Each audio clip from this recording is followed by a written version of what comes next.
Assalamualaikum warahmatullahi wabarakatuh.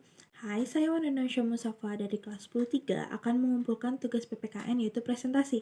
Saya dari kelompok 2 dan akan membawakan beberapa materi yaitu paham kebangsaan, nasionalisme, wawasan kebangsaan, dan menjaga NKRI. Kita langsung aja masuk ke materinya yuk. Yang pertama ada tentang paham kebangsaan. Apa itu paham kebangsaan? Paham kebangsaan berasal dari asas kedaulatan yang berada di tangan rakyat. Paham kebangsaan adalah suatu bentuk paham demokrasi yang memiliki cita-cita keadilan sosial dan menghendaki kesejahteraan seluruh rakyat. Lalu yang kedua ada nasionalisme. Nasionalisme merupakan suatu bentuk kesadaran dan kebanggaan bernegara yang berdampak pada timbulnya sikap dan perasaan yang lebih mementingkan kehidupan nasional di atas kepentingan pribadi, golongan, daerah, ataupun partai yang sedang diwakili. Lalu ada hakikat nasionalisme. Nasionalisme merupakan suatu perasaan senasib, satu keturunan, sejiwa dengan bangsa dan tanah airnya. Nasionalisme dibagi menjadi dua, yaitu nasionalisme dalam arti luas, yaitu perasaan cinta yang tinggi atau bangga terhadap tanah air dan tidak memandang rendah bangsa lain. Lalu yang kedua ada nasionalisme dalam arti sempit, yaitu perasaan kebangsaan atau cinta terhadap bangsanya yang sangat tinggi dan berlebihan sehingga memandang rendah terhadap bangsa lain.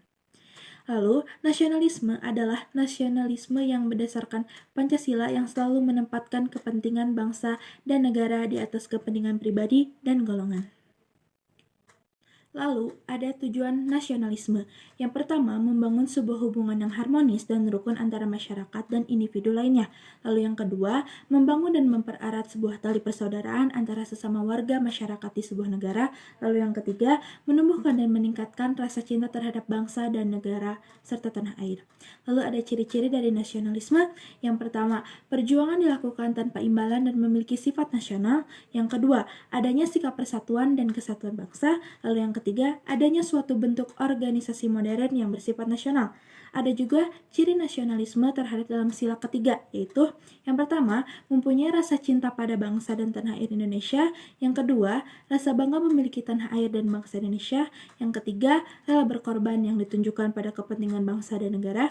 Lalu yang keempat, memposisikan kepentingan bangsa serta negara di atas kepentingan pribadi dan juga golongan. Dan yang terakhir ada bentuk-bentuk nasionalisme. Yang pertama, nasionalisme etnis. Yang kedua, nasionalisme kewarganegaraan. Yang ketiga, nasionalisme kenegaraan. Yang keempat, nasionalisme romantisme. Yang kelima, nasionalisme budaya. Dan yang terakhir ada nasionalisme agama. Lalu di materi ketiga ada tentang wawasan kebangsaan. Wawasan kebangsaan adalah pemahaman mendalam mengenai identitas, sejarah, budaya, dan nilai-nilai yang melekat dalam suatu bangsa. Hal ini melibatkan kesadaran akan persatuan, keragaman, dan tanggung jawab terhadap pembangunan negara. Ada juga makna wawasan kebangsaan. Yang pertama, mengamanatkan kepada seluruh bangsa agar menempatkan persatuan serta kesatuan, kepentingan dan keselamatan bangsa dan negara di atas kepentingan pribadi atau golongan. Lalu yang kedua, mengembangkan persatuan Indonesia sedemikian rupa sehingga asas Bhinneka Tunggal Ika dipertahankan.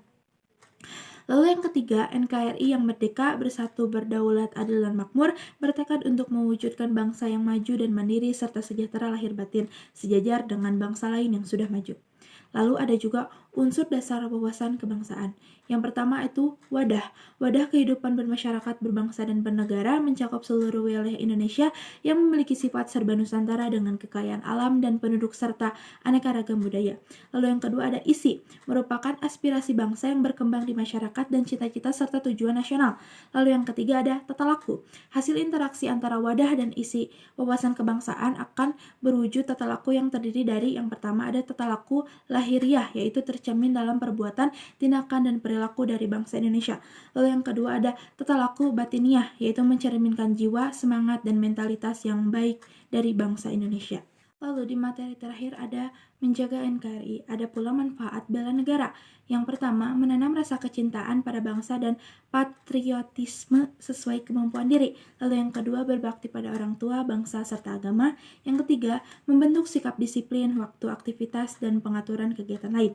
Ada juga fungsi bela negara. Yang pertama, mempertahankan negara dari berbagai ancaman. Lalu yang kedua, menjaga keutuhan wilayah negara. Ada juga tujuan bela negara. Yang pertama, mempertahankan kelangsungan hidup bangsa dan negara. Yang kedua, melestarikan budaya. Yang ketiga, menjalankan nilai-nilai Pancasila dan UUD 1945. Yang keempat, berbuat yang terbaik bagi bangsa dan negara. Dan yang kelima, menjaga identitas dan integritas bangsa atau negara. Ada juga ancaman bagi NKRI yang dibagi menjadi dua. Yang pertama itu adalah ancaman militer. Ancaman militer adalah ancaman yang dilakukan dengan menggunakan kekuatan senjata dan memiliki bahaya yang dapat meruntuhkan keutuhan wilayah negara, kedaulatan negara, dan keselamatan seluruh bangsa dan negara. Lalu yang kedua ada ancaman non-militer. Ancaman non-militer adalah ancaman yang dilakukan tanpa menggunakan senjata. Ancaman ini menggunakan kekuatan politik jika dibiarkan akan membahayakan bagi keutuhan, kedaulatan, dan keselamatan wilayah serta warga di suatu negara. Lalu itu juga dibagi menjadi 5. Yang pertama ada ancaman terhadap ideologi, ancaman di bidang politik, ancaman di bidang ekonomi, ancaman di bidang sosial, dan ancaman di bidang pertahanan dan keamanan. Lalu yang terakhir ada strategi menjaga NKRI dari berbagai ancaman. Yang pertama, strategi dalam menghadapi ancaman di bidang ideologi, yaitu ada proses pembelajaran pendidikan berdasarkan ideologi, lalu ada peningkatan pengetahuan dan pemahaman mengenai agama, lalu ada peran pertahanan militer. Yang kedua, strategi mengatasi ancaman di bidang politik. Ada pendekatan ke dalam. Yang pertama, melakukan penguatan dalam penyelenggaraan negara yang bersih.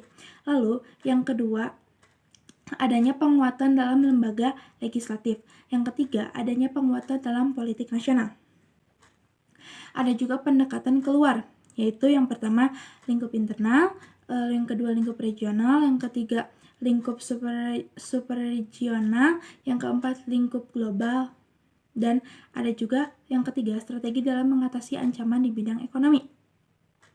Sistem ekonomi dikembangkan untuk memperkuat produksi domestik untuk pasar di dalam negeri. Lalu ada pertanian dijadikan prioritas utama. Ada juga pemerintah Indonesia tidak boleh menguntungkan sistem ekonomi nasional pada lembaga-lembaga ekonomi asing.